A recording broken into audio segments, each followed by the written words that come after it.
لیکن اس وقت بھی ہم کہتے تھے کہ جی 0+0 is going to be 0. تو جی ڈی اے سے تو لوگوں کی ایکسپیکٹیشن بھی کوئی نہیں ہے، اور جو ریزلٹ آئے ہیں وہ ریفلیکٹ کرتے ہیں، جو کہ الیکشن کے دوران بھی ماحول تھا کہ آپ کو کہیں بھی جی ڈی اے نظر نہیں آتی تھی. ایک دو جو سیٹیں ایم پی اے کی انہوں نے لی ہیں، میرا خیال ہے کہ وہیں انہوں نے کوئی فائٹ پٹ اپ کیا ہے، بائی اینڈ لارج تو نہیں نظر آتے تھے. تو ہم نے تو یہ سارے حلقے اپنے ہی صحیح بلکہ آس پاس کے بھی حلقے دیکھے تو نہیں کوئی تھے. اب آ کے پروٹیسٹ کرنا کہ جی ہمارے ساتھ زیادتی ہوئی، پتہ نہیں کس نے زیادتی کی، یہ تو سمجھ میں نہیں آتا. ظاہر ہے ہم بھی کمپیٹ کر رہے تھے، وہ بھی کر رہے تھے. باقی یہ ہے کہ لیکن میرا خیال ہے کہ یہ سارا ٹیپر ڈاؤن ہو جائے گا. ایک دفعہ اسمبلیاں چل پڑی اور گورنمنٹس ان پلیس آ گئیں تو یہ چیزیں بیک گراؤنڈ میں چلی جائیں گے. ہاں البتہ قومی اسمبلی میں خاص کر کیونکہ کافی کمپٹیٹیو ایج ہے، تو وہاں جو ہے گورنمنٹ نے بڑا سنبھال کے کام کو چلانا ہوگا. اور اس کے بعد سے جو خاص کر جو پی ٹی آئی کے سپورٹڈ انڈیپینڈنٹس، چاہے وہ انڈیپینڈنٹس ہوں یا وہ سنی اتحاد کونسل کے ممبرس ہوں یا جو بھی جس نام سے بھی ہیں، ظاہر ہے کہ وہ غصے میں بھی ہیں، وہ ایشوز بھی ریز کریں گے، اور پرٹیکولرلی الیکشن کے بارے میں، اور ان کی جو لیڈرشپ ہے خاص کر خان صاحب کی پرسنل پوزیشن کے بارے میں وہ ضرور احتجاج کریں گے. لیکن گورنمنٹ نے اس کو بڑے تحمل سے ہینڈل کرنا ہے، اور انشاءاللہ وقت کے ساتھ وہ بھی سیٹل ہو جائے گا. اچھا سر، شرح اقتدار میں بڑا زور و شور سے یہ اسپیکولیشن تھا کہ تحریک انصاف اگر یہ کانسنٹ دے دیتی کہ پیپلز پارٹی کے ساتھ مل کے وہ مرکز میں حکومت بنانے کے لیے تیار ہے، تو شاید پیپلز پارٹی اپنا سپورٹ نون لیگ کو نہ دیتی. اور میرا یہ گمان ہے کہ پیپلز پارٹی کے اندر بھی اس طرح کی تھاٹ موجود تھی، جو انفارچونیٹلی تحریک انصاف کی شاید فیصلے کے بعد جو پیپلز پارٹی کی سپورٹ نون لیگ کو گئی. آپ بھی اس تھاٹ کے حامی تھے کہ پی ٹی آئی اگر سپورٹ دیتی ہے تو ہمیں مرکز میں حکومت بنانی چاہیے تھی؟ دیکھیں سپورٹ اور ناٹ وہ تو اب اسپیکولیٹو بات ہو گئی. اس وقت یہ ضرور تھا کہ کیونکہ P T I supported independence جو ہیں وہ سب سے بڑی گروپ، اگر جماعت نہ بھی کہیں، گروپ بن کے ابھرا ہے، تو ان کو رائٹ ہونا چاہیے کولیشن فارمیشن کے لیے. لیکن سمہاؤ ان کا کوئی بھی ارادہ نہیں تھا کسی اور پارٹی کے، کسی سگنیفیکنٹ پارٹی سے بات کرنے کا. جب ایک دفعہ آپ نے دروازے بند کر دیے تو آپ تو پھر ریئلسٹکلی تو پوری گیم سے باہر ہو گئے. باقی اگر مقصد گورنمنٹ فارمیشن نہیں ہے، صرف ڈسرپشن کرنے کا ہے اور شور و غل کر کے ہاؤس کو نہیں چلنے دینا، تو یہ میرا خیال ہے کہ یہ قومی مفاد میں بھی نہیں ہے، اور ہماری اوور آل ڈیموکریٹک سسٹم کو بھی یہ دھچکا لگے گا. کیونکہ آپ کا کام ہوتا ہے پارلیمنٹ میں آ کے لوگوں کے مسائل پہ ڈیبیٹ کرنا، اس کو تھرو دا گورنمنٹ پالیسیز حل کرنا. لیکن صرف شور و غل کر کے تو آپ یہ چیزیں نہیں کر سکتے. You have to have some policy level جہاں پہ آپ بیٹھ کے اور ایک دوسرے سے بات کر کے اور پوری جو پالیسی لیولز ہیں اس پہ ایون اگر آپ اپوزیشن میں ہیں تو اس پہ اثر انداز ہو کے لوگوں کا فائدہ کر رہے تھے. لیکن مجھے ایکسپیکٹیشن نہیں ہے کہ ایسا بھی کچھ ہوگا. تو شاہ جی، جو بھی پارلیمان میں آتا ہے عوام کے ووٹوں سے منتخب ہو کے آتا ہے، اور اس کی پریورٹی یہ ہوتی ہے کہ وہ اپنی کانسٹیچوئنسی کے لوگوں کے لیے بہتری کر سکے، کوئی پروجیکٹس لے کے آئے، کچھ ڈیولپمنٹ کروا سکے. لیکن پیپلز پارٹی نے وفاقی کابینہ میں شامل نہ ہونے کا فیصلہ کیا ہے. آپ as a political worker, ultimately فیصلہ تو ہو چکا آپ کے پارٹی لیڈرشپ کی طرف سے، تو آپ کیا سمجھتے ہیں کہ یہ مناسب نہ ہوتا کہ اگر وفاقی حکومت میں آپ اشتراکی حکومت میں ہوتے تو بہتر طریقے سے اپنے حلقے کی عوام کے لیے کچھ ڈلیوری کر سکتے؟ دیکھیں حلقے کے لیے تو آپ نہیں گورنمنٹس میں جاتے یا نہ جاتے، اوور آل جو مینیفیسٹو ہے پالیسی لیول پہ آپ اس کا پہ اثر انداز ہوتے ہیں. اس پرٹیکولر کیس میں کیونکہ مسلم لیگ جو ہے اس کے پاس پی ٹی آئی کے بعد دوسرے نمبر پہ سب سے زیادہ لوگ آئے، تو پھر اب ان کا حق بنتا ہے وہ کوشش کریں کہ اپنے منشور کے مطابق اپنی ٹیم سے یہ امپلیمنٹ کرائیں. وی ہوپ کہ کم از کم جہاں حلقوں کی بات ہے تو وہ کوئی امتیازی سلوک نہیں ہوگا بلکہ تمام حلقوں کو برابر سمجھا جائے گا. تو شاہ جی یہ بتائیں کہ آصفہ بھٹو صاحبہ جو ہیں ان کے بارے میں بھی ہم سن رہے ہیں اسلام آباد میں بیٹھے ہوئے کہ ان کو بھی ضمنی الیکشن لڑوایا جائے گا قمر شہزاد کورٹ سے، کیا یہ بات ٹھیک ہے؟ جی ایکسپیکٹیشن یہی ہے کیونکہ بلاول صاحب بھی 2 سیٹوں سے جیتے ہیں اور وہ قمر شہزاد کوٹ والی سیٹ کو ویکیٹ کریں گے، جو کہ محترمہ بینظیر بھٹو شہید کے اپنی سیٹ تھی جہاں سے وہ الیکشن لڑ کے جیت کے آتی تھی، تو اٹ از اونلی نیچرل کہ آصفہ بی بی وہاں سے آ جائیں، ورنہ ان کے پاس یہ بھی چوائس ہے کہ جب نواب شاہ کے جب صدر زرداری پریزیڈنٹ بن جائیں گے تو نواب شاہ والی سیٹ بھی ویکیٹ ہوگی، وہاں سے بھی وہ الیکشن لڑ سکتی ہے۔ پیپلز پارٹی میں بڑا پولیٹیکل وزڈم ہے، بڑے لوگ ہیں، بڑے پرانے کارکنان ہیں، لیکن مراد علی شاہ صاحب کو ہی تیسری بار وزیر اعلیٰ کے لیے منتخب کروانا اور ان سے ہی کام کروانا کوئی خاص وجہ لگتی ہے آپ کو؟ دیکھیں میرا خیال ہے کہ جو پرفارمنس ان کی رہی ہے وہ باقی صوبوں کے چیف منسٹر سے آپ مقابلہ کر لیں، چاہے ان کے پروفائل کو دیکھیں یا پرفارمنس کو دیکھیں، تو there is much more to offer، تو اس لحاظ سے میرا خیال ہے کہ اس کو چینج کرنے کا کوئی جواز نہیں بنتا تھا اس اسٹیج۔ تو شاہ صاحب یہ فرمائیے گا کہ مرکز میں بھی آپ وفاقی حکومتوں کا حصہ رہے ہیں، ایک بات سامنے آئی کہ بانی Tehreek Insaf I am F کو خط لکھنے کا ارادہ رکھتے ہیں اور وہ خط لکھیں گے شاید، جس کی اب خیر تردید آنا شروع ہو گیا، پتہ نہیں لکھیں گے کہ نہیں لکھیں گے، کہ جی شفاف الیکشن نہیں ہوا مینڈیٹ کے حوالے سے اور آئی ایم ایف کی ٹاکس جو ہیں وہ منتخب حکومت کے ساتھ نہیں ہونی چاہیے، اس عمل پہ کیا کومنٹ کریں گے سر؟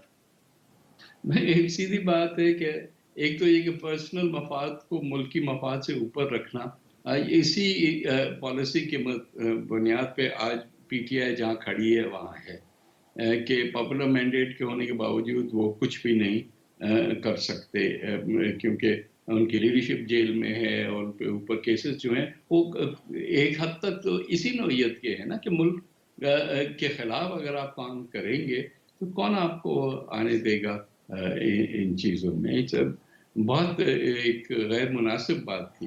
دوسری بات یہ ہے کہ میرا خیال نہیں کہ آئی ایم ایف ہمارے انٹرنل جو گورنمنٹ کے جو معاملات ہیں اس میں انٹرفیئر کرے گی یا اس کو افیکٹ کرنے کی کوشش کرے گی، تو یہ تو پتہ نہیں ایکسرسائز ان فیوٹیلٹی ہے، یہ ریفلیکشن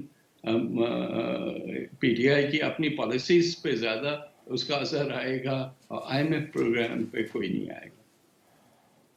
سر یہ بتائیے گا کہ پاکستان کی معیشت جس زبوں حالی کا شکار ہے، آپ چونکہ اکانومی کے اوپر بھی آپ کی بڑی نظر ہے، آپ سمجھتے ہیں کہ یہ جو اب حکومت وجود میں آئے گی اور تنہا نون لیگ جو لیڈ کر رہی ہے آنے والی حکومت کو، وہ ان چیلنجز سے نبرد آزما ہو جائے گی؟ دیکھیں چیلنجز تو ہیں، اور اٹھتے ہی پہلے تو آئی ایم ایف پروگرام نیا نیگوشیٹ کرنا ہوگا، اور اس میں کنٹینیوٹی رکھنی ہوگی، اس کو آف اگین آن اگین نہیں کرنا ہوگا، یہ بہت بڑا چیلنج ہوگا کیونکہ کہیں کہیں تھوڑا سا سیاسی طور پہ مشکل فیصلے کرنے ہوں گے۔ آئی ہوپ کہ وہ کنسسٹنسی رکھیں اور ہر چھوٹی موٹی چیز پہ ریورس نہ کریں، کیونکہ اس کے نتیجے جو ہیں کاؤنٹر پروڈکٹیو ہوتے ہیں، تو کڑوی گولی کھانی ہے تو کھانی پڑے گی نا۔ اس کے بعد معیشت جو ہے ظاہر ہے آپ کو 5 سال ملتے ہیں چیزوں کو ٹھیک کرنے کے، اگر آپ صحیح سمت میں چلتے رہے تو آپ 5 سال میں کافی کچھ کر سکتے ہیں، سو وی وش دم لک۔ شاہ صاحب آپ تو 5 سال کی بات کر رہے ہیں، جو سندھ میں پیر پگاڑا صاحب ہیں وہ تو کہہ رہے ہیں کہ کئی سال کے اندر اندر کوئی ایمرجنسی لگوا رہے ہیں، یہ صرف پولیٹیکل سٹنٹ ہے یا کوئی حقیقت بھی ہے؟ ایمرجنسی کا کیا بیسس ہوگا، اور سیکنڈلی ایمرجنسی لگانا کوئی اتنا آسان کام نہیں ہے، اس زمانے کی وہ بات کر رہے ہیں، اب تو آئین ہی بدل گیا ہے ہمارا۔ باقی اگر ان کی خواہش تھی کہ ملک میں مارشل لا لگ جائے تو مارشل لا نے جو پاکستان کا ابھی تک حال کیا ہے وہ کیوں چاہتے ہیں کہ پاکستان کا اور حال خراب ہو۔ نوید قمر صاحب کیا سجیشنز کرتے ہیں ایسے سٹیپس کی کہ جو آنے والی حکومت لے جس سے پاکستان کی جو ٹیکس جو نیٹ ورک ہے وہ بہتر ہو، ٹیکس زیادہ کلیکشن ہو، تاکہ پاکستان کی معیشت مضبوط پاؤں پہ کھڑی ہو؟ کوئی ایسے 2 4 5 سجیشن آپ دینا چاہیں سر؟